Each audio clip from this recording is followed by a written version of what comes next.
left home to join a circus. One day, a beautiful voice caught his ear. He slipped into a tent and saw a girl performing on stage. It was love at first sight. The two quickly got together. Bella became not just his wife, but also his assistant. But Houdini knew small-time shows wouldn't bring them fame or money. One day, he approached a police chief and offered everything he had for a bet. He boldly claimed that escaping from the station's jail would be easy for him. He even called reporters to document the entire challenge. His hands were handcuffed, his body was thoroughly searched, and he was thrown into a cell. Bella kissed him goodbye. The chief stepped forward and made Houdini open his mouth, but found nothing. You don't get out, I keep you here overnight for disturbing the peace. Once the chief left, Houdini began his escape performance.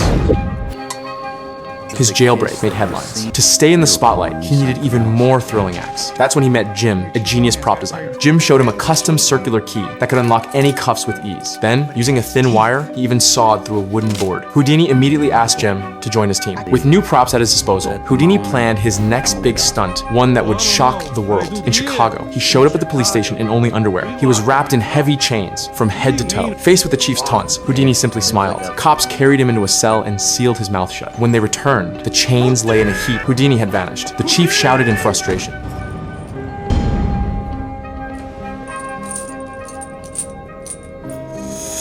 As a master of magic, Houdini didn't stop at locks and chains. He constantly pushed boundaries to amaze audiences. With the help of a water execution tank, he began planning a daring escape. 原篇，他脱掉衣服，逃脱开始过程。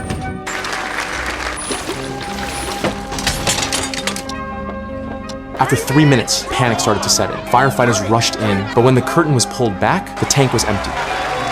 Even Houdini couldn't have predicted what came next. World War I changed course because of him. One day, US Secret Service approached him. They asked him to become a spy. With his magic skills, he could get close to foreign leaders and use his touring shows as cover for missions. The agency even granted him US citizenship. Houdini agreed. During one dazzling performance, he met the German Kaiser. But the Kaiser, unimpressed, wasn't interested in magic. To get his attention, Houdini called over a general and brought out a giant target for a shooting trick. He handed the general a bullet to inspect and watched as the general loaded it into the gun. The general aimed at the target again, and that's when Houdini stepped in front of it. Due to copyright restrictions, this is all the content I am able to show.